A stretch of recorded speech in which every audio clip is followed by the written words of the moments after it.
Over the weekend, you saw the headlines as Israel struck Iran in a surprise attack after negotiations over Iran's supposed nuclear program broke down.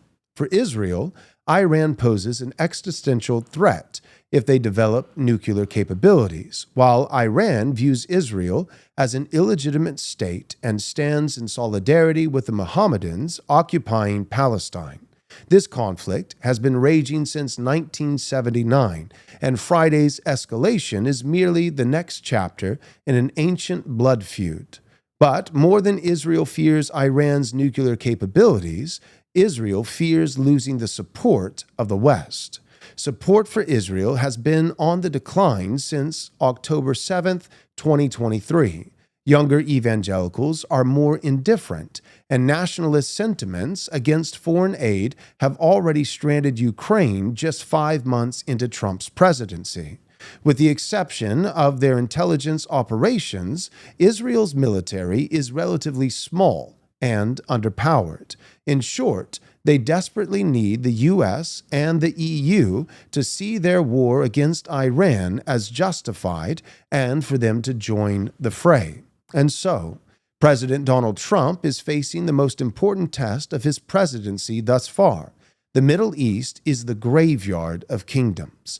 20 years and $3 trillion failed to achieve a stable government in Iraq. If we are dragged into another war, the benefits will be practically negligible for us, and the downsides almost infinite. Will Trump rip the Band-Aid off and make the U.S. finally be done playing international peacemaker? This episode is brought to you by our premier sponsors, Armored Republic and Reese Fund, as well as our Patreon members and our generous donors. You can join our Patreon by going to patreon.com/Right Response Ministries, or you can make a donation today by simply going to rightresponseministries.com/donate. So tune in now as we discuss the most important developments in the Middle East since October 7th.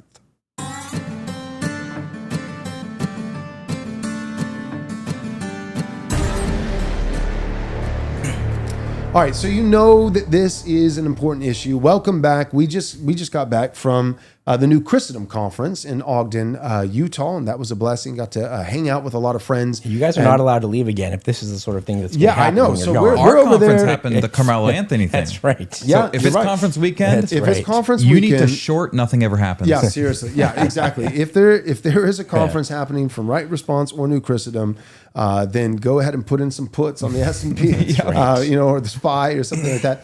So we were there having a good time, hanging out with all of our Ogden buddies, and Andrew Risker was there, and CJ and Dr. Wolf, and the gang's all there, and having a great time and meeting with a lot of you that support this ministry and have been friends to us. And on Friday, boom. And boom is probably an accurate description. That's really what happened. Yeah. So Israel, they launched missiles, and from it was all kind of in real time. We're figuring out what's actually going on. The more that we've discovered, it doesn't seem like they actually really targeted. It certainly not exclusively nuclear operations in Iran. What they were primarily targeting was the leadership in Iran.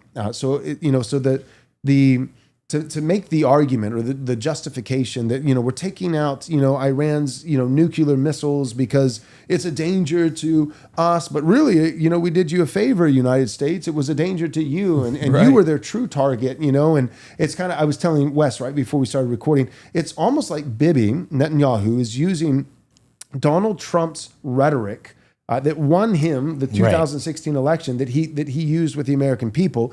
Bibi is using it on Donald Trump himself. So remember, one of the most quintessential lines that Donald Trump used back in the day was the left, speaking of Democrats, the left, they're not coming after me, they're coming after you, American people, salt of the earth, blue-collar people, and I just happen to be standing in the way. And that's kind of the rhetoric, the line of reasoning that Netanyahu and Israel is using towards Trump in the United States. Well, Iran, they're not really coming after Israel. They don't mind us. We're peaceful people, the nation state of Israel. They're really coming after you, all of the West. Well, let's play Europe. This video from like 2 hours ago where he says we're exactly just standing this. in the way. And so we're taking out their nuclear missiles doing you a favor, but really they're taking out the leadership and targeting them. And the last thing I'm going to say real quick, and we'll watch the video, but I had, it's an important topic when you can tweet 2 sentences and not even necessarily feel like it was, your best tweet, as all viral tweets are. You always feel like, I don't even know if I fully agree with what I just said there.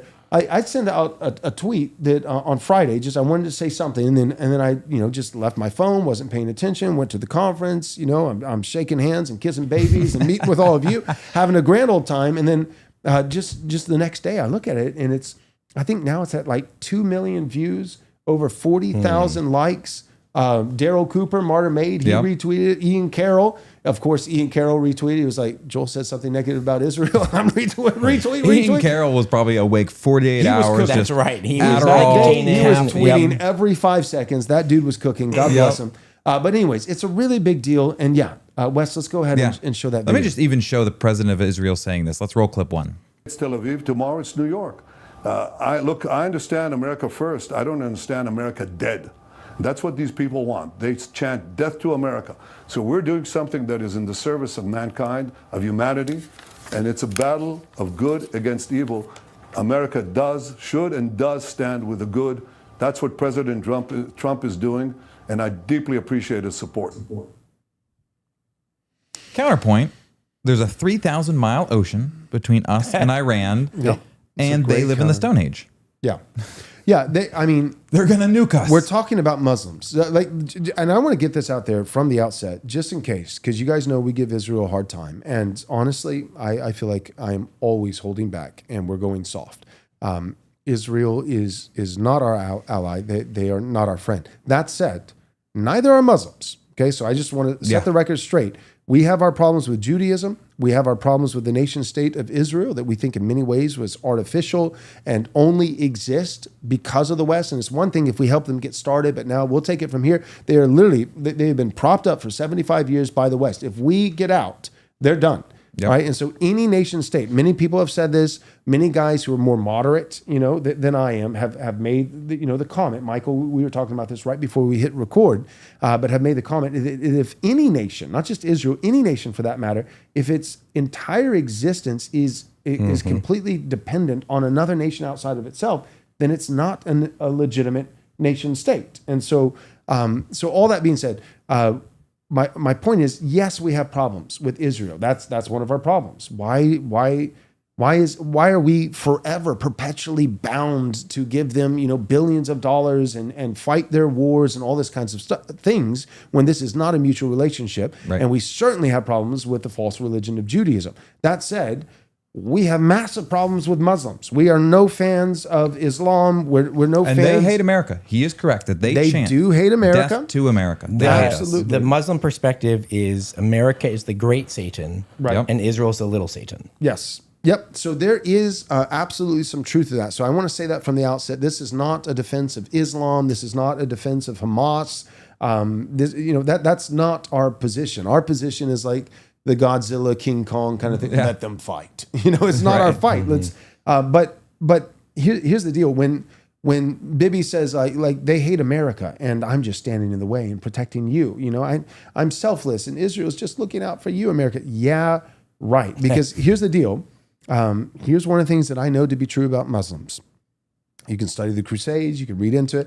It's like, the Turks or the Muslims or this group or that group, they had this incredible innovation. They invented crossbows, or this incredible military strategy. Or look at the scientific discoveries that they made later. Or look, one of their great philosophers. Literally you talk about every single time. Okay, well, this is every single time that applies to Muslims. Every single time when you actually look into it, and there's some great Muslim philosopher from the 1300s.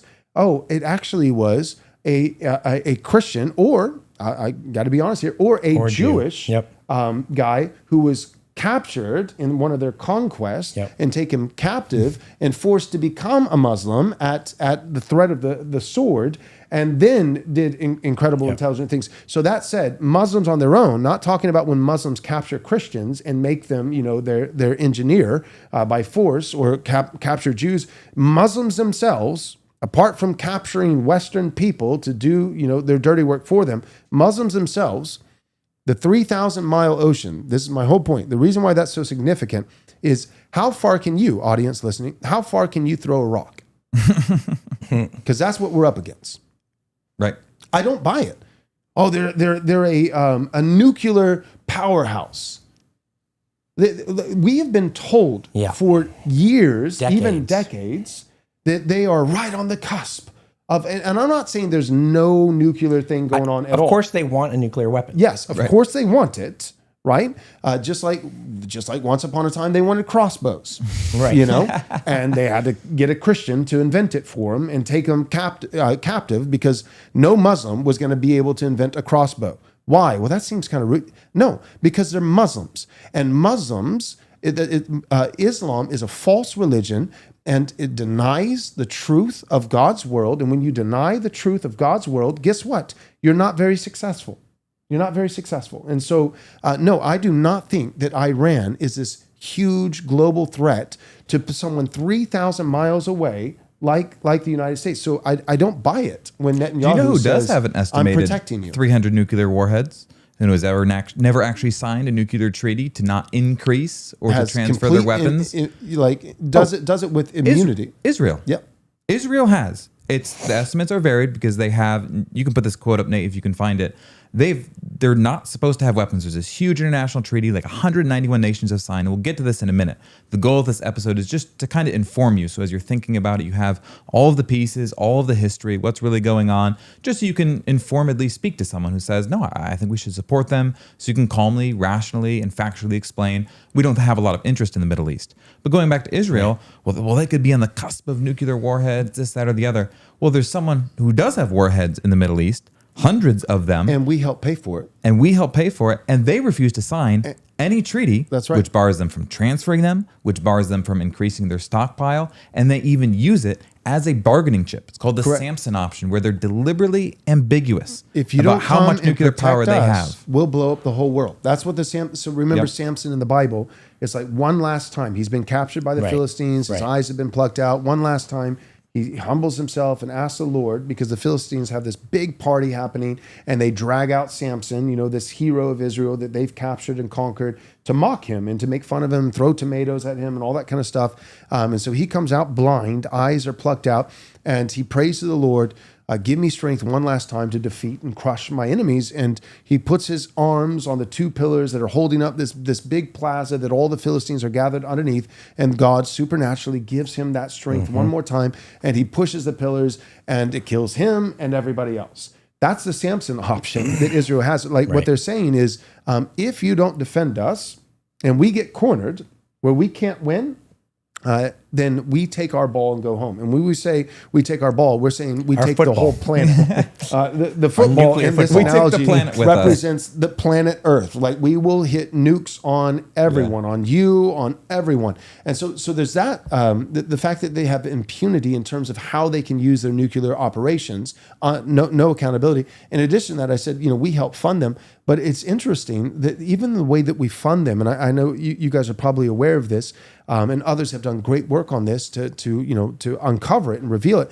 But the way that we fund them, we fund a lot of nations, but it's usually through some kind of form of charity. But in the case of Israel, it actually comes in the form of a loan. And the reason why is because whenever we give it as charity, then we reserve the right to know how it's spent. But in the case of Israel, with our X amount of billions of dollars that we annually give to Israel, Israel takes that as a loan so that they have, so that they can remain anonymous. They don't have to report how it's being spent, what they're developing. And then with that loan, what they do is they take a portion of it to develop, their military and these kinds of things and weaponry, and then another portion and come right back around and buy U.S. Treasury notes and then earn interest. So we're literally giving, but then the thing with America is they take it as a loan, but we forgive the loan. So we treat it in terms of financial liability. There's no financial liability. We give it as a loan so that they don't have to declare what they're spending it as, but then we forgive the loan.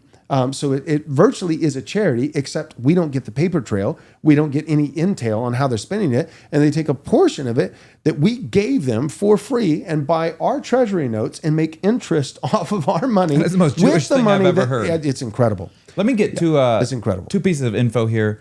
Nate, if you could pull up quote number 4, I'll just start reading it. This is from a 2001 book on Israel's nuclear opacity.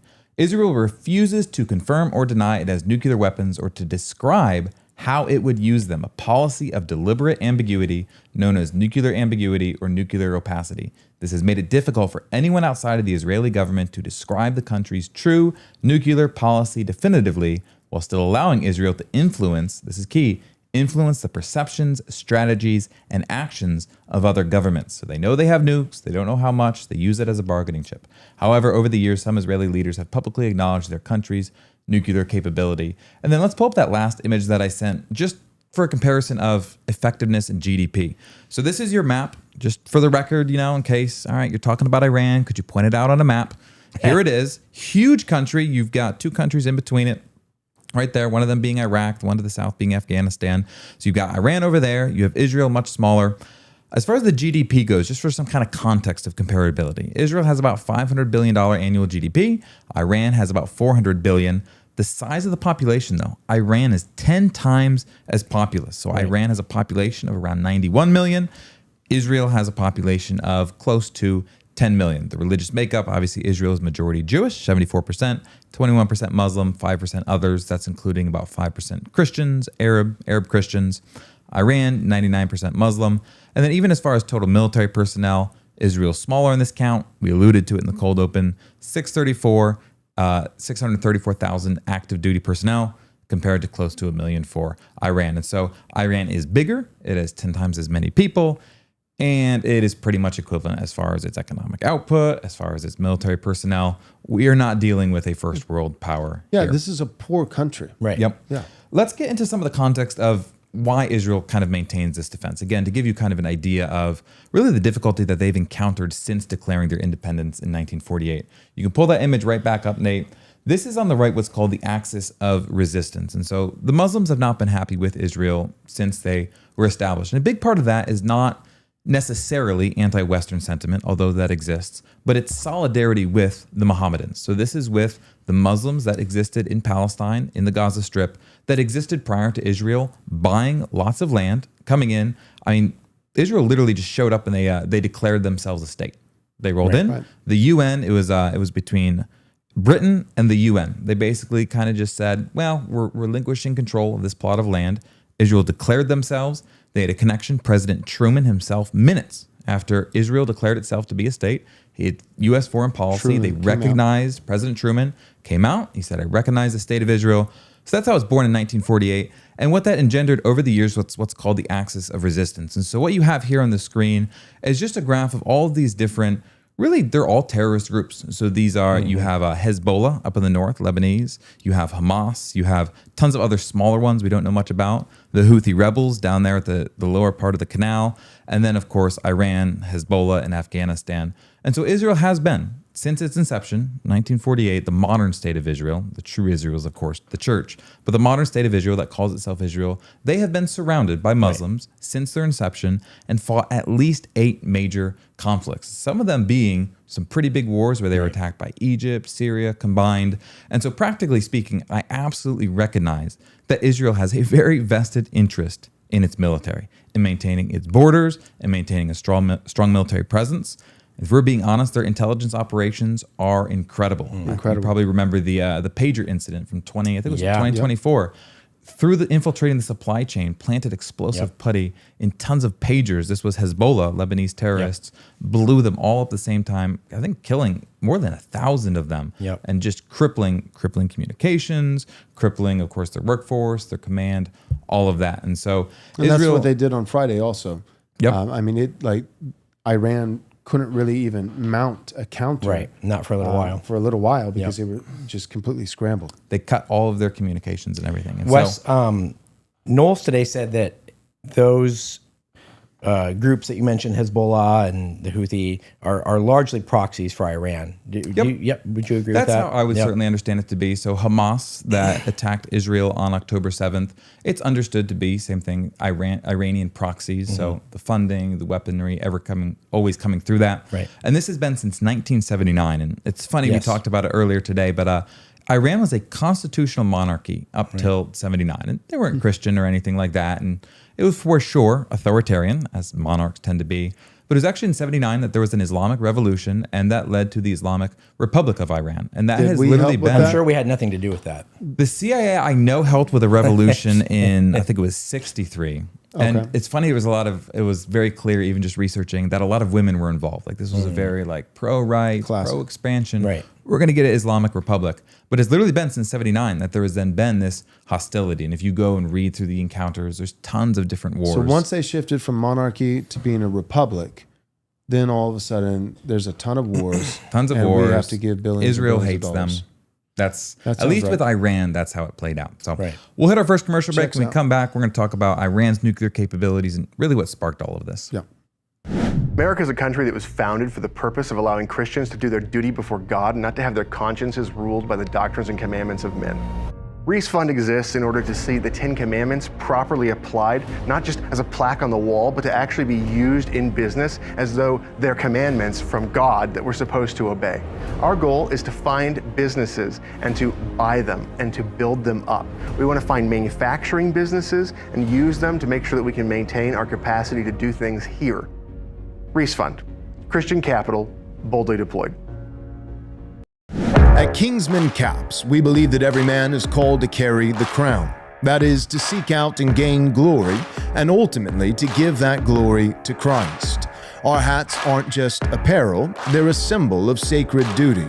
We're forming a coalition of men who walk with conviction, courage, and humility, knowing the honor we bear is not ours to claim, but ours to carry. Through Kingsman Caps, we are starting a brotherhood of men who live to honor Christ as King, and who will one day lay their crowns at his feet. Every Kingsman Cap is crafted with premium materials, rugged construction, and timeless designs made to endure the burdens and battles of life. We've just released our newest colorway, the Illumination, an all-white country fit featuring a bold 5-panel design and a clean white-on-white logo. It's built for those who walk in the light. Join the brotherhood and carry the crown. And if you're building God's kingdom through your own business, brand, or venture, we now offer custom hat orders with an easy process and a 100 hat minimum per style and color. Step 1. Go to kingsmancaps.com to contact us with your custom hat inquiry. Step 2. Send us your logo and brand colors. Step 3. Choose your hat style and details. Step 4. We'll take care of the rest. Carry the crown because Christ is King. Go to kingsmancaps.com to get yours today and join the brotherhood. Running your business with purpose means looking beyond last month's numbers to next year's vision. Kaylee Smith offers CFO-level strategy scaled just for small businesses. At Midstate Accounting, she takes care of your compliance, bookkeeping, and tax returns while providing holistic advisory and fractional CFO services to help you steward your resources with a distinctly Christian perspective. Ready to align your finances with your future? Then call Kaylee Smith at 573-889-7278 for a free, no-obligation consultation. Mention the Right Response podcast to get 10% off your first 3 months. Prefer to explore online? Then you can visit midstateaccounting.net to learn more or schedule a call. Again, that's midstateaccounting.net.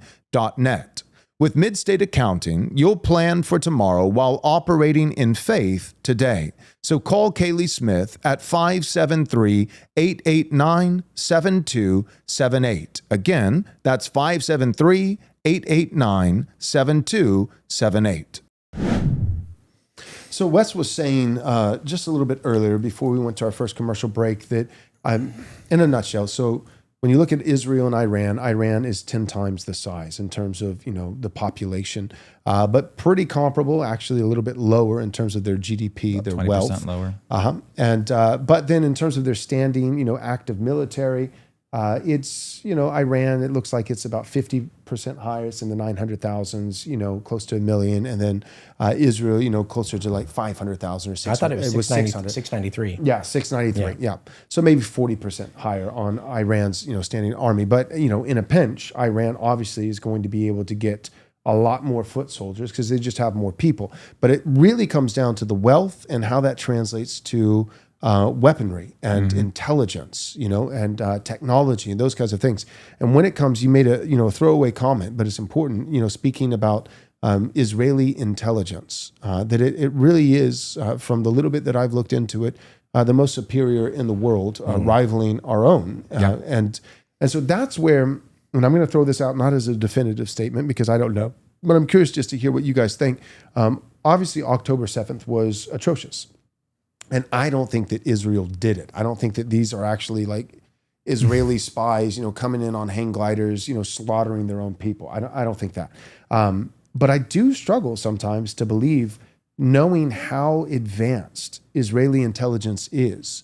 Israel, somebody probably high up in Israel is listening to this podcast right now.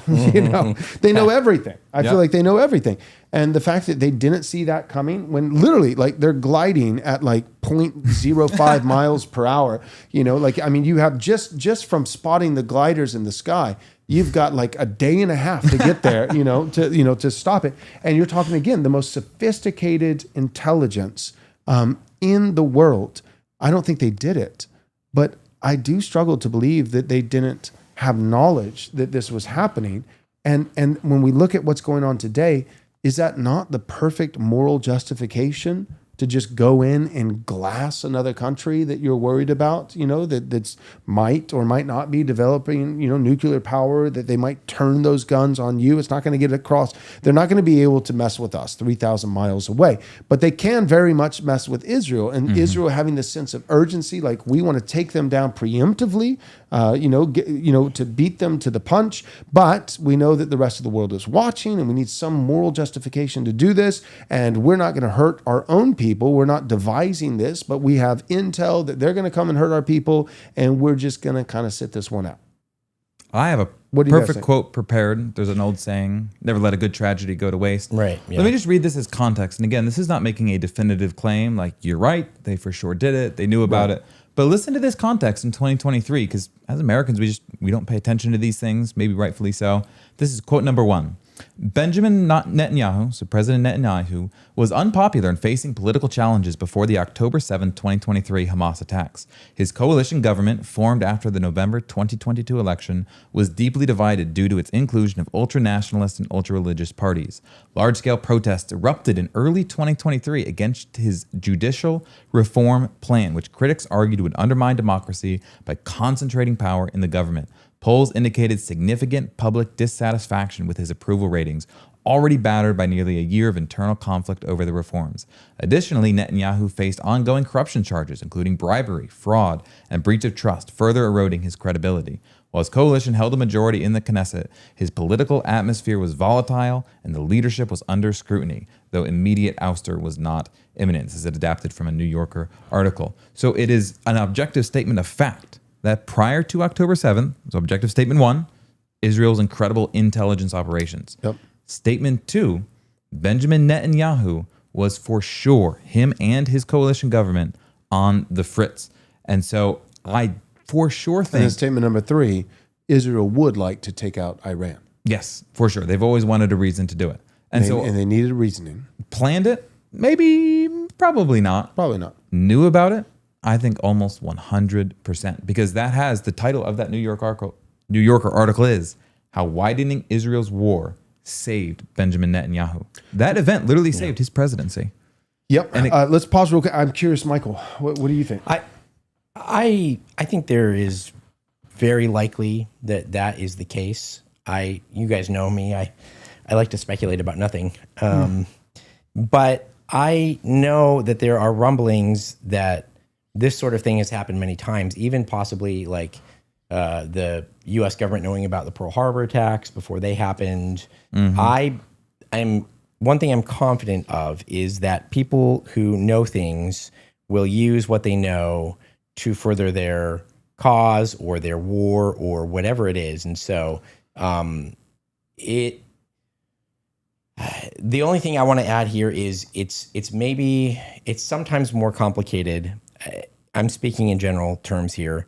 You have an intelligence asset that you don't want to, give away how you know these things for future strategic involvements or things like that. I'm sure that they used that attack for the purpose of Netanyahu saving his presidency. It's likely that they knew things. I would be careful to say that it was, because that's it's very cold-hearted to say that I let 2,000 of my people be executed. My own people, it's a big statement. So, which is why we did caveat it by saying we're not definitively saying so, but it is a little bit. It's possible, and it's a little bit fishy. One thing I also want to ask both Michael and Wes, and I know you've got a lot, Wes, and we'll get to it in just one second, but I have seen heard some of the rumblings of people saying, you know what, this might be one of the times where Trump legitimately was playing some 4D chess. Because what we had, part of the reason this was such a surprise, we were all surprised. Who was really surprised? Iran. Right. They were definitely surprised. They were really surprised. That seems pretty clear. Did you? And part of my point is part of the reason they were surprised is because even in the global news cycle, we were all kind of led to believe that there were peace negotiations, they were going well, that Trump even kind of was standing up against Bibi, and disagreeing with him and pushing back. Because we did an episode, where their relationship seems to be a little bit fractured, and we were white pilling, we were yes, W's in the chat. W's in the chat. Trump, who is a Zionist, might be at least have a personal petty disagreement with Bibi, and that would be a good thing, to at least get some distance between us and another country that doesn't have to do with us. And but my point is, I have heard some people piecing together as a theory that that all that was kind of just a show. And that what it really was Trump had, and Trump validated this a little bit. They said, did you have a talk with Israel, about blah, blah, blah. And he was like, yeah. And so it seems as though it's at least possible that not only was Trump not pushing back against Israel, saying stand down, stand by and stand down, stand by, but that he, instead of saying stand down and let me figure this out and achieve peace in the Middle East, which he's done in the past, it could be that he was just saying that so that all of us would think that, and especially Iran would think that, so that they wouldn't be on guard. And then knowing that Israel had this plan to try to take out, their leadership or maybe some nukes or whatever, allegedly, and that Trump was kind of in on it. Yeah. What do you guys think about that? I'll say two things about it. Number one, Trump was talking about Iran and a nuclear weapon even back in 2015 in his presidential campaign, leading up to getting elected. And so this has been something that he has been saying. He said through his whole first term. He said it in his campaign against Biden. He's been saying it this entire time as a president. So this is not a new thing for him. Whether or not the threat is real and urgent, it has been something Trump's been saying. It is something that Trump has been saying for a while.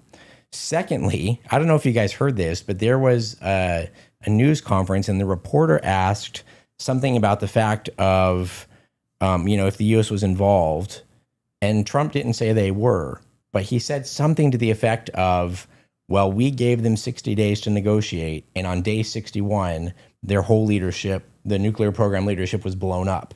Right. And then the reporter asked, well, was that intentional or something like that? And Trump said, well, they didn't die of the flu. Right. So I don't know. There's another 4D aspect to this where Trump has been worried about this for a while, and maybe he played Bibi. Yeah. I don't know. I see. Nope. What do you think? The messaging from the White House has been honestly schizophrenic. Yeah. So this is just 20 minutes ago from I-24 News. It's a Middle Eastern news outlet. U.S. planning to join Israel's campaign against Iran, according to U.S. official. And then another headline, preparations are reportedly being made to allow the U.S. to join the attack if Trump gives the green light, again, according to I-24 News. Now, that's one of probably 10 other headlines that have read something similar. And then you've heard him say, this isn't our war. We need to stay out of it.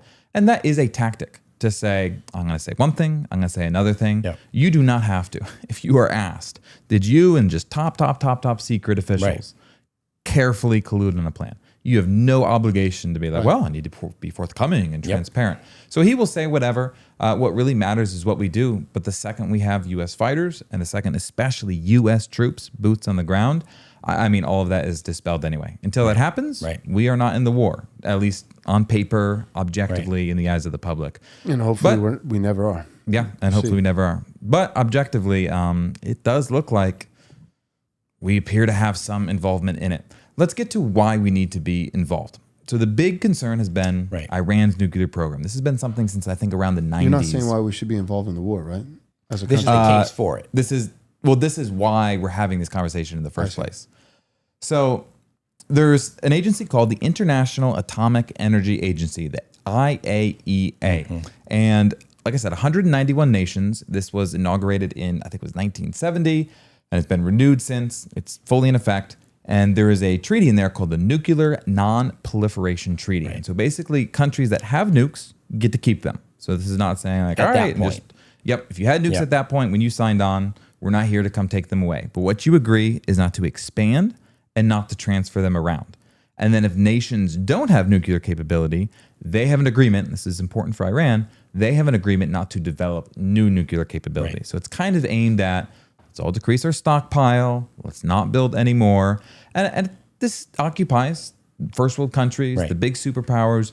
We all have kind of this, we're hedging our bets just a little bit, watch and see what everyone does. But so far it's been abided by.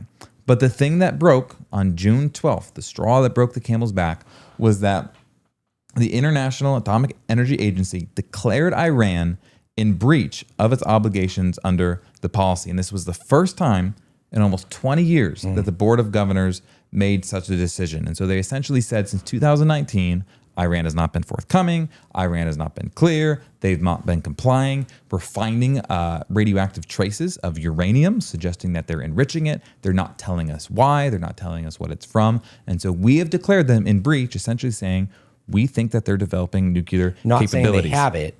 Just saying it seems like they have been doing it in circumvention of the treaty. Exactly. And what they'll say, so this is Iran's side of things, so you can hear the propaganda. So they'll say, yes, we have all these things, but we're developing them for non-nuclear weapons. And so they've been enriching weapons-grade uranium, but they're insisting like, okay, yeah, we've been doing that, but it's not for this. And so then this agency and the Western world's coming in and saying, we know what you're going to do with that. Like, oh, don't mind me. I'm putting all the pieces for a bomb. No, this is just for a submarine. This is nuclear for just some type of nuclear power program. But practically speaking, if I'm being honest, I think Iran is building nukes.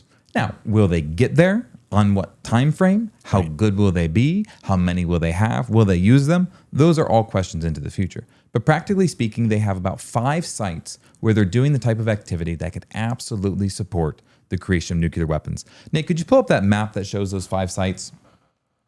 You mentioned and alluded to this earlier, Joel. The strikes that happened over the weekend mostly happened in Tehran. So this is the capital of Iran. It was strikes on their military leadership, military brass. They've also threatened to assassinate. It's called the Ayatollah, the prime minister, the president of Iran. And then you have these 5 sites here, and they hit 2 of them. But if you look especially at Fordow and Natanz, these sites are deep underground. There is no way Israel does not have the technology to actually destroy them. Bunker busting. Exactly. So Fordow in particular, it's an enrichment site dug into the side of a mountain. Practically speaking, Israel does not have the technology, as good as they are, to get in there and actually blow it up. So they bombed the civilians in Tehran. It's about 200 to 300 casualties. These are civilians, women and children that have been reported at this point. But of these 5 sites here, they haven't been able to take any of them out. Listen to this quote. This is incredible. Who could? It's a flag with some stripes and some stars. Listen to this quote. This is quote number 3, Nathan, from the former Israeli Prime Minister, Ehud Olmert. He says this. This is just publicly. The Israeli Air Force doesn't have the power to prevent a nuclear bomb from Iran, and Israel does not have the military capability to penetrate the depths of Iranian bunkers. Israel can only target roads or bridges, but lacks the actual equipment and ammunition to affect its nuclear program. And so what you need to know, if you're thinking about this, you're weighing it, maybe even debating, be it with family members, like I don't think we have a role there. Israel is at the behest of the West to actually destroy Iran's capabilities. Right. And so the decision, and we'll get to this in the last section, the decision is up to us whether we want to be involved or not. Right. Practically, they are probably building a bomb, and they're probably going to build it. Like that is a perfectly legitimate outcome. So I'm not sitting here like, George W. Bush, weapons of mass destruction. I don't think there's anything there. And there are some good parallels that we can get to in a minute. But practically speaking, the only one who can do something about it is the U.S. Right. And that's such an important piece of it to know. This is not about surgical targeted strike, because we're almost certain that they've got uranium there, they're building bombs. They actually can't do anything about it. Yep. Israel can't do anything. Israel can't do anything about it. So they need us. The other thing it's under the heading of why we care, but it's not the military question. And Wes, correct me if I'm wrong, because you did more research on this episode. But from what I can tell, the mullahs, who are the kind of the religious rulers in Iran, are somewhat in opposition to maybe some of the more secular Iranian leadership. And the mullahs are aligned politically with China, Russia, Venezuela, North Korea, whereas some of the more secular ones are allied more with some of the Western, like Jordan. Yeah. Jordan is very Western in a lot of ways, an ally of the West. And so there's another, if you get into the question of whether or not America is an empire, there is an imperial game going on as well, with elements of the Iranian leadership very much in cahoots with Russia, China, Venezuela, things like this, and others who are more allied with Western nations that are allies. And so there's a question of how non-interventionist an imperial power can afford to be. And that's really the question that we are seeing playing out all over the world in real time, for a long time, really. Yep. And in the Cold War, Iran, one of their sites, if you read it carefully there, they're using Russian fuel to fuel their enrichment activities, their nuclear activities. Iran was most certainly not siding with the West. They were behind the Iron Curtain. Right. They were allied with communists. They had many, it was in the 90s, your tanks, your weapons, everything supplied by Russia as a proxy war. So absolutely, to your point, that's what's difficult about this is you have Russia and you have China allied with some elements in Iran. Right. And I argued with Dr. Joe Boot a little bit on X because he was like, no, this is about America and this is protecting our way of life. And one of his arguments was that if Iran had nuclear weapons, that Russia could provide them with the supersonic, conventional means to deliver them internationally. But practically Russia already has them. Right. So it's not as though like the whole... You could call it the Eastern world or the old kind of Soviet bloc, the old Cold War allies. They're all just watching the countdown as Iran builds its nuclear weapons. They're like, no way, they're the first to do it. Russia has that capability. If they wanted to use Iran as a proxy, they already would. You're saying they would just give it to them? Practically speaking, it's not as though Iran would be the only ones to possess this capability. They would be the last ones to possess this capability because Russia has a whole nuclear arsenal from the Cold War. Iran's beef, and this goes back to how Israel was founded, they hate Israel because they stand against, they're opposed to many of the Mohammedans that just occupy Palestine and the Gaza Strip. And they're close. Like it's not a super complicated calculus of exegesis of the Quran, which for the record, like in the tiers of heretical religious books, Quran it's some slop. It's not the Talmud, but I mean like the Book of Mormon, that is fine literature compared to the Quran. Right. Imagine 800 pages of terribly written psalms from sand people. Right. Yeah. It's not a narrative. Like if anyone's never picked one up. It's not. It's not a narrative. It's not systemic. It's not structured. Yeah. It's just garbage. So anyway, Iran's hatred for Israel, their hatred for the West, it's not complicated. It's not diplomatic. It isn't based on these complicated geopolitical arrangements. They hate Israel because Israel hates Muslims. They hate America because America supports Israel. And their allies historically have been the Russias and the Chinas of the world that have backed them through the Cold War. And New Kid on the Glock points out, and I did read this, New Kid, he points out that whatever smoke screens are going on, the reports are saying that what Israel did actually did significantly hamper the nuclear development program. Yep. So if that was their stated goal, it seems like that goal, at least, who knows what other goals behind the scenes are going on, but that actually likely did do a number on their their development. The reports program. I read, they damaged on the ground side Yep. of things. So any Yep. enrichment facility, you're going to have a high ground-facing infrastructure, which they did strike. Now, the Yep. majority of the strikes and they knocked out a were bunch of the still at leadership Capitol. in that department. Yep, absolutely. Let's go to our last commercial break. But when we come back, we're going to land the plane, some concluding thoughts, a little bit more information that Wesley has for us. But we also want to deal with your questions. I saw one really good question in the chat already. But we are, just full disclosure, we're going to prioritize super chats. So if you send us a super chat, then that greatly increases your chances of us being able to get to your question. If we're able to, we'll get to all the questions, whether it's a super chat or not. But the super chat gives you a better chance because we usually run out of time. All right, so start sending your questions. Send it with a super chat if you're willing to do so. We'll go to our last commercial. We'll come back and we'll get some landing the plane thoughts, a little bit more information, and we'll deal with the questions. Sounds good. What if your family's financial strategy was built on more than just numbers? What if it was built on scripture? At Private Family Banking, we believe managing wealth is more than just good planning. It's a God-given privilege and responsibility. In Genesis and Deuteronomy, and all the way into the New Testament, God calls us to be fruitful, wise, and faithful with what He provides. We help Christian individuals, families, and small businesses grow, protect, and pass on wealth anchored in timeless biblical principles to the glory of God in the advancement of His kingdom. Schedule your free discovery call today at liberationeconomy.com.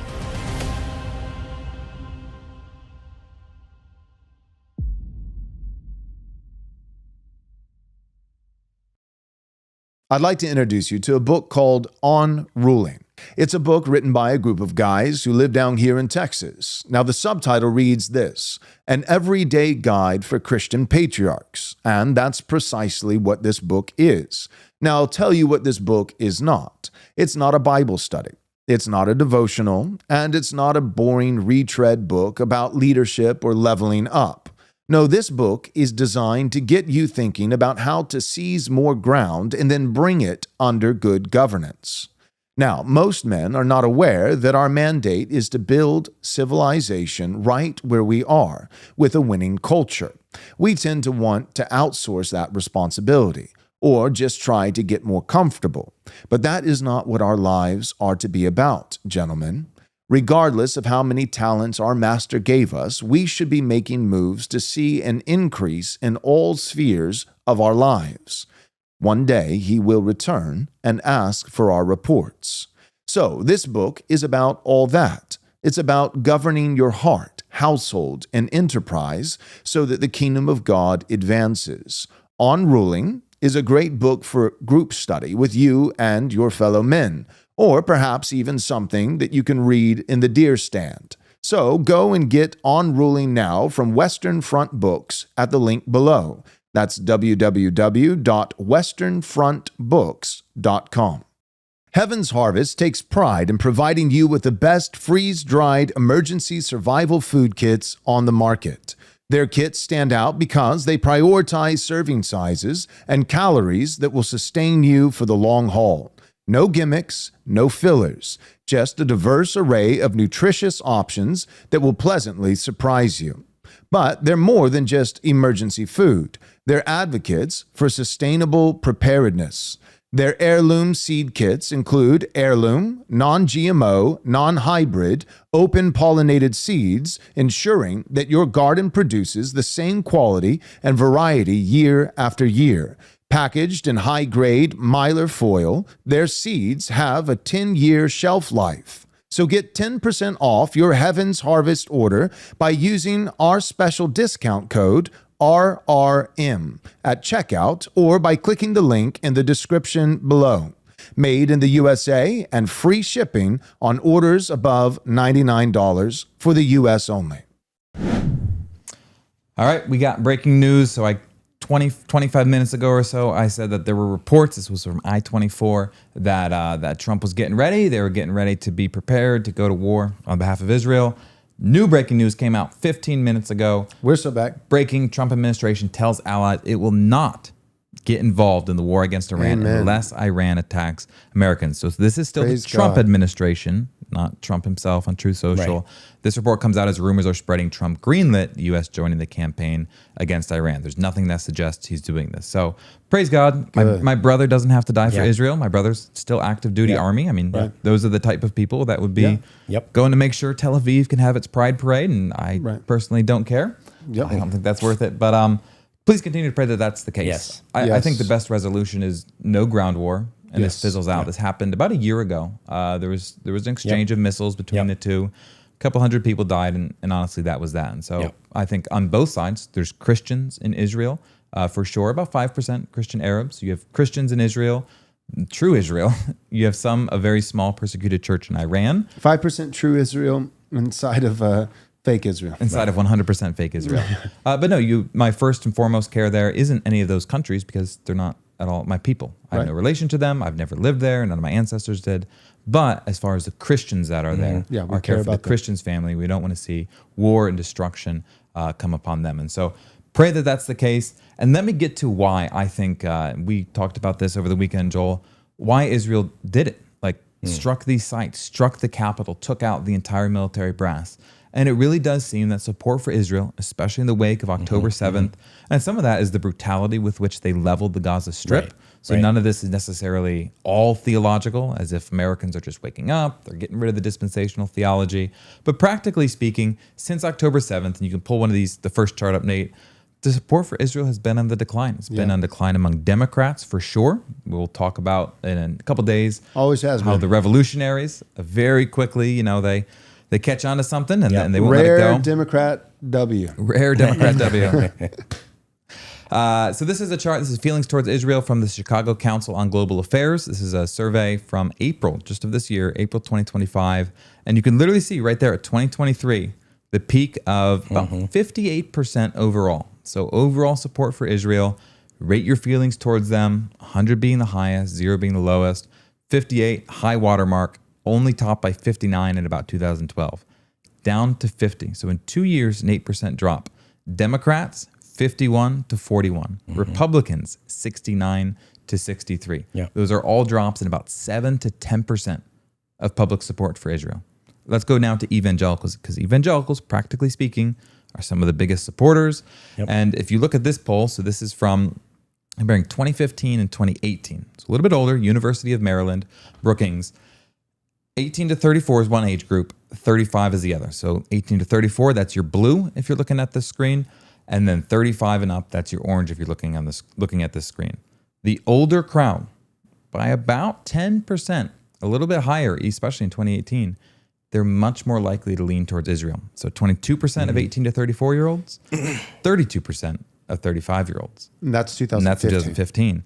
In 2018, so 22% supported them in 2015, 16%, 18 to 34, 32%, this is individuals 35 and older, 32% in 2015, 29% in your 2018. Increased by about 4% in the younger group of support for the Palestinians, from 5% to 9%, from 1% to 3% in older individuals. And so I think by every metric you have, whether it's Democrat, Republican, whether it's evangelicals, non-evangelicals, young versus old, every single group, we're just, and I think this, sure, there's the theological points about Israel and Judaism, but it's also just the return of nationalism. We're done caring about Ukraine. We're done caring about Israel. The last bar was don't prefer either way, right? And that was super that's high. the biggest bar, The biggest bar was, I don't really care. No, Wes is right. So like theologically, is dispensationalism on the decline? Yes, praise God. But what we're looking at, these numbers, is the nation as a whole. This is a lot more than just the Dispies starting to get cold feet about their doctrine. This is what this represents is not just a theological shift, as important as that is. That just doesn't represent enough people. This is the nation as a whole. Not just Dispies, but not even just Christians or evangelicals or Catholics. This is the nation as a whole. Secular people who observe other religions, the whole country, America as a whole, is saying, no, we're tired of being the global police at the cost of our tax dollars. So it's like, well, what's changed? What's changed is people in our country can't afford to live. They can't afford to, like, when you can't get a house, then you're not going to be pro, any country, like, I don't want to send billions of dollars anywhere. I don't want to do it. And so there really is, with America, and not just America, but El Salvador and Hungary and Yep. all these places. There really is kind of like this global return to nationalism that's not first and foremost theological. We kind of wish it was, because there's a lot of theological reasoning behind that the Bible, I think, esteems nationalism. But people are returning to nationalism, I think, because of God's second book. First book, special revelation, the Bible, his written word. Second book, nature. God, things about God and his will and even his own nature can be clearly seen by what he has made in not just special revelation, his word, but in natural revelation or general revelation. And right now, that second book of God's word, natural revelation, general revelation, is kind of it's always there, it's always speaking, but it seems like these last couple of years it's been screaming because there's been such a rebellion against it, from gay furries to boys being girls to the clump of cells that you can murder with impunity, all the way up to 9 months and maybe even after, depending on how democratic your governor might be. The left has so overplayed its hand, and its hand, if we were to sum it up in a word, is unnatural, or 2 words, against nature. That there's been this whiplash, the rubber band snapping back towards nature. Right? What is natural? And that's been happening in America, but it's been happening in the world as a whole. And as there's this return to nature, one natural law kind of principle is national sovereignty, national identity, my people, the ordo amoris. America for Americans. America first. Yeah. And so as that's happening, it's not just this shift in theology with dispensationalism, but it's this shift back to nature for everyone, whether they're Christian or not. That is, I think, because we could look at the same stats and pull up Ukraine, and it'd be the same thing, probably even more extreme. It'd probably be like Ukraine is plummeted to zero. Like I feel like these days, I feel like if you say Ukraine, people are like, "What's that?" Yeah, Right. Like the last 6 months, all the flags disappeared. Yeah, Online, everybody- in person. Except my neighbor a block down. You're like, everybody's and specifically fine my with front the, yard. everybody's fine with the Moscow mules now. People are, it's back on the menu. Nature is healing. Nature is healing. Yep. I like Austin Holcomb, and I'll sum it up this way, and then we'll get to the super chats and the questions. He said, if I try to oversimplify it, is your position that Israel's action is likely justified, but U.S. involvement would not be? Perfect. And I think that's perfectly fair. If I was a tiny nation surrounded by violent sand Absolutely. people to the north, to the south, that hated me, and they were building nukes, and these people, if they got a working nuke, the very first one, they would literally put it on their backs to haul it to my border and detonate it. Yeah, I would probably strike them. But the U.S. has no business there. But it's not our monkeys, not our circus. Yeah, Austin, it's like he's sand people, but it really is. I feel like an accurate way you can describe it is, if I'm a dignified Christ hater, surrounded by sand people Christ haters, they're all Christ haters. The Middle East has Christians by the grace of God, but it is the minority report. Right. And there are some Christians in Israel being spit on by Jews, and there are some Christians in Palestine, losing their heads. And in Iran. And in Iran. Yep. And so, there are some Christians, but it's the minority report. So you're talking about God haters, the true triune God, on both sides of the fence. But this isn't special revelation. This is baked into nature. Everyone, except for people of European descent in the West, apparently, but everyone else has this natural instinct that God baked into us, which is what? It's called survival. People want to live. They want to survive. And so, so if, as much as I have problems with Israel, if I'm Israel, I'm going to want to take out nukes that are close by, with people who hate me, and I'm going to want to try to draw the United States into the fray. Because they're bigger and richer and more powerful, and you neither. So I don't even fault them on that level. I fault them for plenty of things, but not so much this particular thing. Sure. However, I'm not in Israel. I am not a Jew. I am a Christian who lives in America, and I'm an American, heritage American, and this is not in my interest whatsoever. And I think a lot of people, whether they're Christian or not, a lot of Americans are coming to see that. Like, J.D. Vance, he's like, I don't want this person in my country. And I think a lot of Americans, most Americans agree with me. And I would say the same thing. This has nothing to do with my country. And I think most Americans agree with me, Margaret. Right. And by God's grace, I think that's true. Speaking of surviving, and this is not the topic for today, so we will have to hit it some other time, but did you see New York's passing an assisted suicide bill? It's on the governor's desk today. God forbid. Anyway. Have mercy, Lord. Yep. Okay, let's do super chats first. There's one from Pierre Vargas. It's not a super chat, so I won't do it. No, I'm just kidding. Right. I'm going to do my best to get to that one, but it's just on principle. Those who we love you all, but if you are being generous and trying to support this ministry, then I feel like it's the least we could do to show you a deference. So let's do the super chats first. But I want to handle the Pierre one. So maybe Michael and Wes, you can alternate on the super chats. Go ahead, Wes. All right. Ben Huffstedler, super chat, $100 from My Ben. goodness. We Thank got to you, meet Ben. him. We did. Wonderful, godly Wonderful man. Looking forward to just continue to know him over the years. Also making a transition to a new community. And so if you think of him, pray for that transition. I know we certainly are. Ben asked this: what superpower wins in this? China? ? As in, so you have Iran, you have that kind of axis there, so that the Islam, Muslim side of things, opposed to Israel, more broadly opposed to the West. You have Russia. We're not on great speaking terms right the BRICS now. thing, right? China. Is it kind of that coalition? Yep. Kind of pretty much. The East versus the West. Yep. I'm bullish on Russia, bearish on too. China. Yep, me too. China's one child policy. And They are almost out of time. They're running out of time. I think time is ticking for China. So on the military side of things, it's incredible. They have so many more people, but still they don't match our productivity and GDP. Even with a centralized government whose literal only goal, like, we will build apartments on the bodies of our citizens. They would not care if that would get them ahead. They still can't match our ingenuity. So on China, I think population, time is ticking.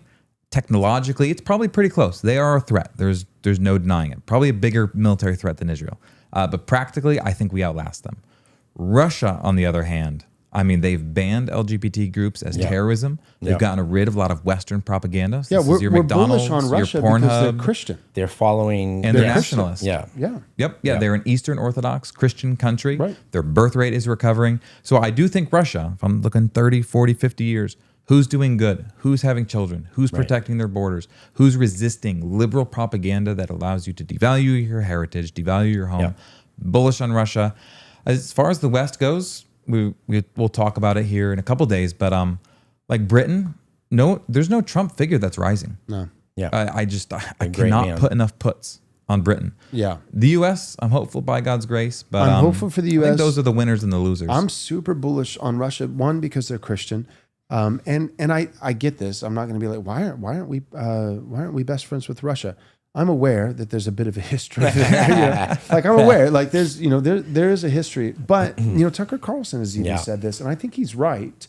I think it'd be naive to just think, that it's all just going to be swept under the rug and that this will happen tomorrow. But long term, so I'm not saying tomorrow, but long term, I would like to see Russia be a little bit more welcomed by the Christian West. Yep. They are our Christian brothers. They also have, fairly similar natural descent in terms of, speaking of nationhood and ancestry. So there's a similar ancestry. There's a similar religion, devotion to the triune God, the Trinity. And there are army ads. It'll be like for Bible. Russia, for this, and for God. For God. Why'd you join? So I understand that it's probably not going to happen tomorrow. The Cold War was not great. It was cold. It lasted. It was cold. So there's a lot of loving tenderness that is not currently there. But one day I would like to see that restored. Yep. Okay. All right, Javier Flores, thanks very much. He said $50. very Wow, generous. thanks, He Javier. says, make sure you check on your Dispy friends today. Enjoyed spending this last Lord's Day with you guys from San Antonio. And yep, Javier, I do remember chatting with you. It was great to meet you and your family and talk to you guys for a little bit. Awesome. All right. Caleb Visser, super chat, Canadian $20. I don't know if that's more than $10. It's Canadian. If it's Canadian, It's less. I have $20. to think That's less. probably like, I probably would say like- it's about $1.50. It's still probably more than $10 from Cool Dude. No, it's who more we'll than get to in a minute. $10. Yeah. All right. Caleb says this. Thank you, Caleb. Hey guys, great show. I'm wondering what your advice would be on moving to the USA. I currently live in Canada. My wife is American, but I grew up in Canada. We have a great Reformed church we attended. Your ministry has impacted. He followed on. We are looking to move to Tennessee or Ohio, Middleton, and Drayton area. Your ministry has been a big impact on my life and how I am a father and a husband. For one, that's super encouraging to hear. We have a number, I think I can say this simply. We have a number of families in our church from Canada, and they would all say it's one of the best decisions that they they've ever made. They left during the height of COVID, so things are a little bit worse. But and they've gotten their green cards. They've gotten their green cards quickly, rather quickly. Yeah, honestly, like I would have to think behind the scenes, our foreign policy is more favorable to green cards. Yeah, I think from it's Canada because right of the now. Trump administration, because they were here before Trump won. Yeah, and there was not a lot of traction. No, but when the administration changed, and I don't think it's just because Trump is going to let anybody come, but I think he's saying, oh well, these are Canadians, and that's different than third world. Did you see the video today where this Canadian lady was proposing that Canadians need to start applying for refugee status to the U.S.? I would support it. When we say like, there's a lot of families who have made the decision, it's been a good decision. They would do it again in a heartbeat if they could. There is absolutely some loss there. So there is a real sense in which I'm leaving the land of my fathers. It has been destroyed by wicked people. So this is Although not, his wife, you'll move. American citizenship, it sounds like. Yep. And that actually makes it Say easier. that again. So that makes it a lot He easier. said, my wife's American, but she grew up in Canada. That helps tremendously. Yep. So, but even there, you're going back to your wife's homeland. Maybe you have family. Like it is still a sad thing. So you're going to be sad. There won't be loss. But to say that one of the spouses, half of your children's, ancestry is rooted and citizens in America, that to me, that pushes it. If it was a question, that for me would push it over the edge to let's work in that direction, and God will decide by way of providence. And practically the demographics of how much immigration Canada has allowed over the last 5 years, I think that's why I would say you should, because that does not just get reversed tomorrow. There's a revival. Hey, things are on the up and up again. This is going to be a battle probably generations long. I don't know if it ever gets reversed in Canada. I don't know if it does, I really Come on, guys. You got to look more on the bright side than that. You can do a lot of things, believe it or not. You black-pilled us with your AI episode. I can. That was you a can black do a pilling lot episode. when you have the will to do it. So I was just thank as you, negative Caleb. as Wes on that one. I was feeling discouraged. All right, this is Dapper Dan. Michael, you want to read it? Yeah, thanks, Dapper. Although we have a few at the top, so Nate, after this one, let's go back up to the top. How do we lead fellow evangelicals away from this mindless support of Israel, claiming it's from some divine mandate? This is tricky. You likely are not going to win with a well-written 5-page essay. Yep. I would say if they are Christians of goodwill and intellectual honesty, having them read some of the... one of the things that I know has been effective in some of my circles has been just exposing them to, first of all, the idea that the Christian faith is much older than just the 1800s. Yes. And that a lot of the views about a lot of things, and a lot of people came into Calvinism or Calvinistic soteriology with a similar, this is not what the church has always taught about these things. And so I almost think it's not so much about Israel off the bat. It is that there is a much deeper, really the last 200 years have been an outlier in a lot of ways in Christian doctrine, and starting there might be a good approach, I would say. And then the other, I hesitate to say this because it can red pill people real quick and lead them to really being very, very angry in a not helpful way. But just if they can start seeing some of the damage that our alliance to Israel has caused, just in a nationalistic, loving your own country first, that might be an appeal. So those would be the two things that I would say. I agree. Yep. This is from Cool Dude. He gave us $10. Thanks, Cool Dude. I think I'm pretty sure I met him also at the conference. Yeah. So, awesome. Was he cool? Yeah, he was the coolest person I've ever met. So he said, Tucker has been going hard against the warmongers. Yeah. Much respect to him. Great show as always. Right Response Ministries. Yeah. Thank you. We appreciate it. And you're right. I think that Tucker has, we don't agree with everything, but I think Tucker, in terms of mainstream, that size platform, he's probably one of the best at that level. And he has done a great job of just taking the neocons to task and saying, stop it.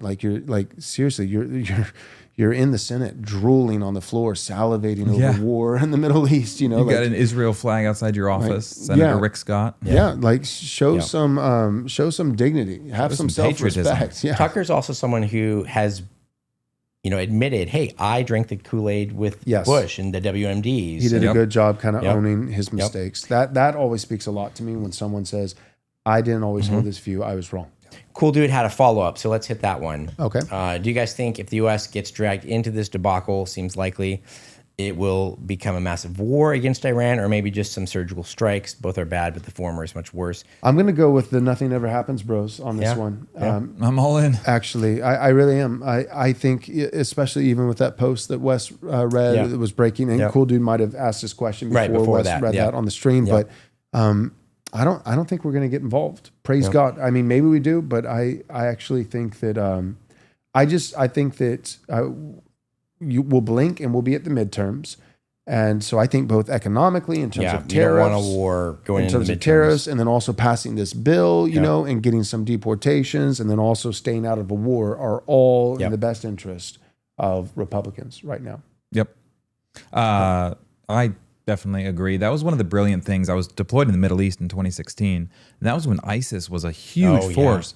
But we always avoided the direct confrontation because all that does is engender Yep. more opposition. And so again and again, we carried out surgical strikes, which demoralized, and eventually it literally worked. You don't hear about ISIS anymore. And so in the same way, if we were to get involved, Lord willing, I strongly don't think, I'm strongly opinionated, I don't think we would put boots in the ground. I don't think People so. are tired of that. I think we're We are done. not going to see an Iraq-level invasion. Real quick, Nathan, go to Jesse.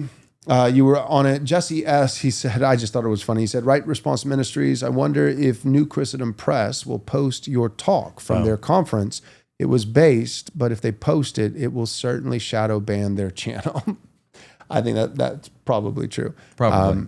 I just had to read it live on the air because if nothing else, it'll pique some interest, and everybody Yeah. listening will be like, what did he say? I want to check it out. All right, so this is the last one now, I believe. Right, Nathan? Last one, Pierre? Yep. All right, Pierre Vargas. His question is a good one. It's simple, but good. He said, I have noticed you, probably predominantly me and probably also Wes and probably less Michael, but you collectively in some sense. Y'all. Y'all. It's the Texas. plural Yeah, you. yeah. So I've noticed you guys, that's how the Californians would say it, talk No, they here. would say folks, by the way. California would say folks? Guys is sexist. Oh, you're right. yes. Yeah, Folks you're with right. an X, F-O-L-X. So I've noticed y'all talk here frequently about monarchy not being a bad thing as opposed to democracy. And I appreciate that point. That is a lot of we're saying monarchy comparatively to what we currently have right now, which is supposed to be a constitutional republic, but in terms of how we actually function is basically a mob rule, raw democracy with elements of oligarchy. That's what I would say. Because we've given a vote to everyone. Because of Practically to universal felons, suffrage. to That's women, right. to there's nothing that can disqualify you from voting. Correct. We've Exactly. given a vote to everyone, but we know that figures like Taylor Swift will control like 15% of the And that's vote. the oligarchy piece. Yeah. And Yep. and our founders actually said that. Aristotle even said that. They said, if you have a democracy that embraces universal suffrage, so everybody has a vote and they all have an equal vote, Yep. then it does not take long. So first it's the people, then it's the oligarchs, the elites that become oligarchs. It will not take long for the people to realize that they can vote for stuff. Right. They can vote their way into cash, into benefits, into stipends, into this, into that, universal healthcare, universal income, whatever.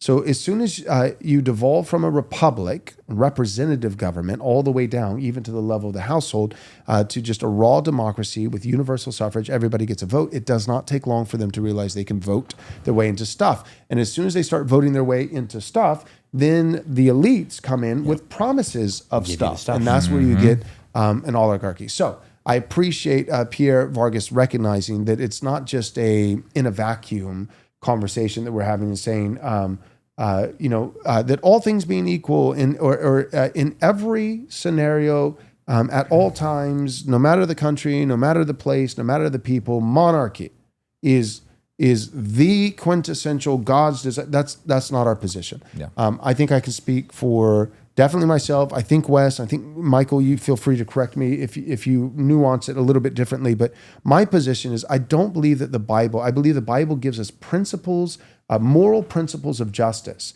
and that we can derive a judicial code in terms of our laws. However, I do not believe that the Bible explicitly prescribes a form of government. And so I believe forms of government should be fitting to the people. Now, all that within reason. I'll give that disclaimer. So I do think that there are some forms of government, like communism, for instance, that I think actually go against clear, explicit scriptural principles. So there's never a case where it's like, well, the people at this particular time just really need communism. No, the people never need communism. And so I feel like I can go on record saying that. But in terms of constitutional republic versus an aristocracy, I don't feel like, well, the Bible mandates constitutional republic, and it's Exodus 18. That's what Exodus 18 was all about. A constitutional Exodus 18. Corporate needs you to tell the difference between these two pictures. Here's the Constitution, the U.S. Constitution. Here's Exodus 18. It's the same picture. I don't think so. I don't buy it. I think that's an autistic, wooden, like version of theonomy that I think is too stringent and is far-fetched. So that being said, I think forms of government should follow the people. And currently, when I look at, and this is what our founder said, right? John Adams, that this constitutional republic is only suitable to a religious and morally upright people. I don't think we have those people. Even Benjamin Franklin. What did you give us, Franklin? A republic, if you can keep it. Well, the verdicts come back in. We did not keep it. And I think that we're currently not suitable for it. So then I'm going to be looking at what other forms of government are within the bounds of biblical permissibility, right? So communism is out, but there's a few other ones I think that are on the table. And I'm looking at, okay, what kind of people do we have? Oh, well, we have a bunch of degenerate people, heritage Americans that are degenerate, and then a ton of foreigners. And so for me right now, monarchy looks a little good. So I'm not saying monarchy in all places in all times. And just for the record, well, it's like, but the principle, maybe not constitutional republic, Joel, but representative government, I think that is a biblical principle. And I would say, I agree. I need you now to convince me or show me, prove to me how monarchy somehow gets rid of any possibility of any form of representative government. You can have, in addition to monarchy, a parliament, or you can have lords that are representative of their vassals and that report to the king, but also represent their people. That there are ways of doing representative government within a monarchy framework. A republic is not the only method of having the representative piece. So, finally, finishing the question out. So I've noticed that you talk here frequently about monarchy not being a bad thing as compared to democracy. The difference between striving for that now versus, so now he's asking, but what's the difference? All right, if you're saying that could I add monarchy something? is better Still than, on the monarchy democracy piece. Sure, go ahead. The title on a lot of these can often be very superfluous. Yes. Right now, Charles III is the King of England. Right. The dude probably does not have the authority to change the toilet paper in the bathroom from 2-ply to 3-ply. That's right. President Bukele in El Salvador is an authoritarian tyrant. That dude's a king. Who his people love. Like, one's a king and one's a president. Why are people saying right now, all the libs, what's their campaign right now? Right, no king. No kings. Well, we don't have a king, but they're saying Trump is behaving like one. And I'm saying, Lord, make Trump the man, half the man that my Let enemies him put a crown that on my enemies to think own the he libs. is. Right. Yep. But that's a great point, But practically, Wes. so like the United States, I don't think we will ever have, and this is so-and-so, the king of the United States. But what I would most certainly advocate for is that the executive branch, and this is certainly somewhat of how it's understood to be, has the strength to do what needs to be done. And the fundamental honestly, problem... We would say that the Constitution, we wouldn't even have to change it. The Constitution historically does actually afford the executive branch incredible powers. Yeah. So when people say this is unconstitutional, I'll tell you what's unconstitutional. Random local judges being able to thwart right. The president of the United States when it comes to a full-scale invasion of foreigners at our southern border. Yeah. That's actually unconstitutional. The system got you to where it is now. Right. Of what use was the system? That's what I would kind of say. Of what use was the rule, yeah. And all that being said, the point is you have to have a branch of the government, whether you call him the monarch, you call him a president, you call him prime minister, that is strong enough to do what needs to be done. That he has the actual authority to leverage your taxes, the actual authority to spend money, to shore up the military, to declare war, such that the people can say, whether they elect him, whether he inherits power, that the right thing can be done. Because practically what happens then is it'll restrict, for example, Trump's first term. He wants to do this. He wants the deportations. Can't get them done because the people elected retarded representatives. Then Joe Biden gets into office, and did he let any of that stop him? Nope. No, sir. Right. So practically, whatever you call it, we're saying, are you vesting a lot of power in one person, or are you distributing tiny bits a of managerial power class demographically? Many of them you didn't even elect. They're three-letter agencies. Well, because we have the fourth branch of government, which is now the most powerful, which is the bureaucracy. Right. Yep. And Michael, when you said, "Yeah, I agree with you on that," I think I know what you're getting at. Like, and I know what you're getting at too, Wes. But like, if the system brought you here, then of what use was the system? And I would actually, on this part, I'll be a little bit of a lib here, but I would argue that it was us shirking the system that brought us here. Because when, like, I read, even in my New Christendom talk at the conference, some of the quotes from the founders, like George Washington, where he like even commandeered, private property. Right. And the quote from, I think it's Jefferson, where he talks about meticulous, or he uses the word scrupulous observance to the written law or letter of the law, at the point where it absolves and actually counteracts the spirit of the law. The purpose of the law in the first place is actually not American. That's actually not what our founders envisioned. And so I would say that, like, the original system, the original Constitution, actually does afford to the executive branch kingly powers. It's certainly more power than a current king like King Charles, who can't even change, the ply on the toilet paper.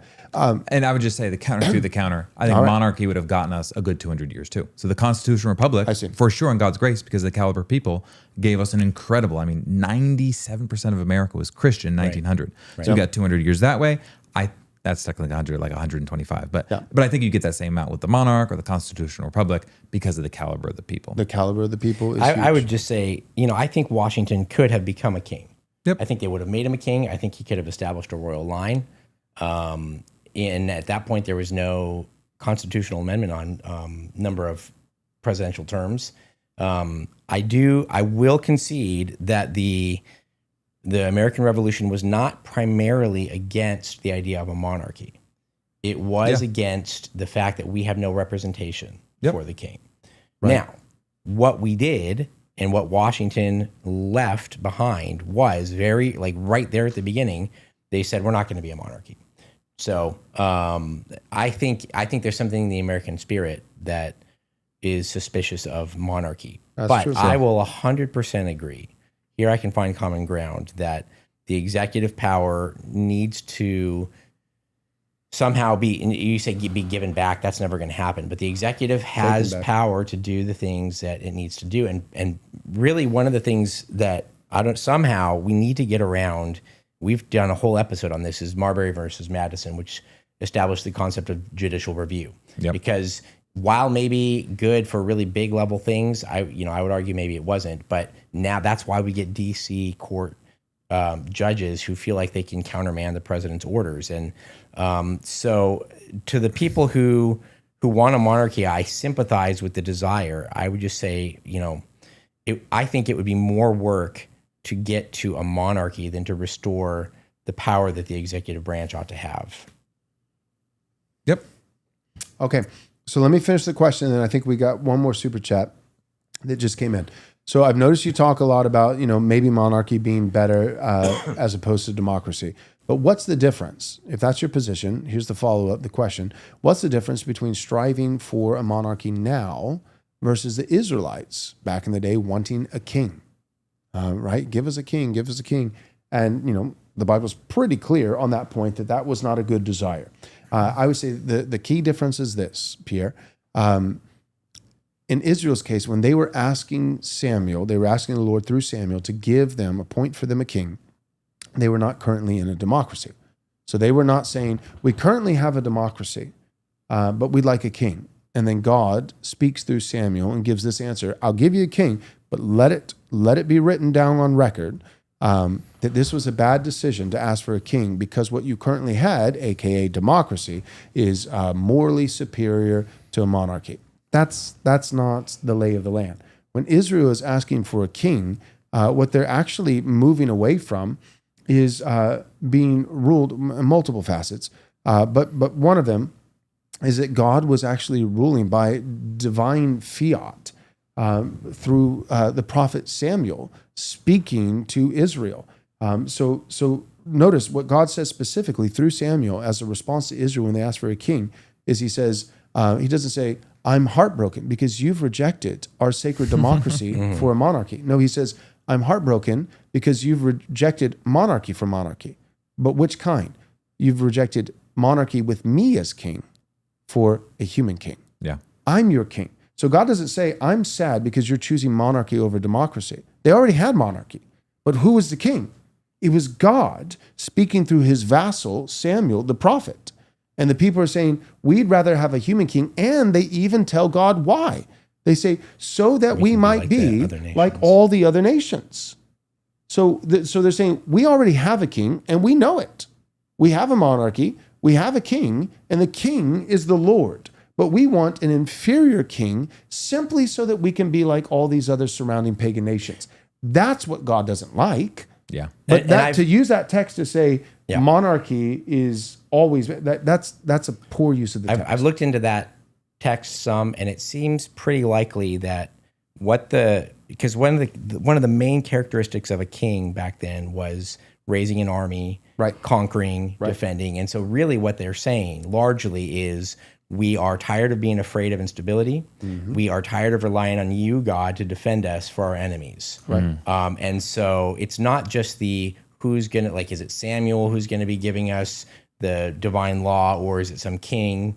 No, it's we don't trust you, God. We don't trust that you have our best interest at heart and will protect us if we follow you. And really what it is the way of getting out from having to follow God. We will be able to defend ourselves from foreign enemies, because God said if we don't follow him, foreign enemies are going to come and capture us. That's right. But if we get a king, then we can stop following God, but we can still have an army to defend ourselves. We can eat our cake and have it too. We can have the idolatry and the protection. You're right. The last thing to point out there, because people will bring it up, is that in the law, it does talk about the king writing a copy of the law. Right. And so it does seem that in God's mind, at some point, he did intend to give Israel a king. I think so. And probably, the Messiah, the king, the prophet, priest, and king. That would have been the idea. So God himself indicates that his people would be ruled by a king one day. Mm-hmm. Yep. Okay, let's go down to the bottom. I think we have one more super chat. There it is. So this is from Enigmandius. Is that how you say it? I think so. Enigmandius. Okay. Super chat, $10. And these are US dollars, right? So they're a little worthless, but not nearly as worthless as Canadian dollars. Okay. He says, or she says, I'm not quite sure. Thank you for your Christian service to our people. In your opinion, our people, I think in this case is talking about fellow Christians, but also Americans. Mm-hmm. In your opinion, how likely is it that American men are drafted to go to war in Israel? No American should die to defend the Star of Rephaim. And we would say yes and amen 1,000 times. And this probably came in before we already started addressing some of these things. But just in case you missed it, Enigmandius, we don't know. We don't have a crystal ball. We're not going to pretend omniscience. But if we had to bet, by the grace of God and the grace of God alone, we would say it seems unlikely. Especially with the report from the Trump administration that just happened, 30 minutes ago, a half an hour ago or so. I really don't think anyone in America wants boots on the ground. And I think that Trump, like we established earlier, we were pre-recording something for later on, and we said that Trump, for better or for worse, actually does kind of listen. Mm-hmm. And he is a populist figure who listens to the people. And I think the overarching consensus right now from Americans is no more endless wars in the Middle East. Sometimes people ask me, did the post-war consensus, did it give us anything good? And I do think it did give us one good thing, and that's never again, not to the other things, but that never again will we just slaughter millions of people really over not that much territorial feuds. Right. So I think there is a sense of like, we are disgusted by war and disgusted by violence, and a huge aversion, especially to a draft, to getting involved unnecessarily. I mean, like World War I sparked over less than this. Assassinations, conflicts, troops on the ground. A whole world war sparked over less than there what's was a going on very now. cavalier attitude towards war. Yep. Then, is I think what you're saying. Yep, exactly. And I think we got that out of our system. Praise God. Okay, well, thanks for tuning in. This has been, I think, a great episode and hopefully If we informative. do say so ourselves. Yeah, if we do say so ourselves.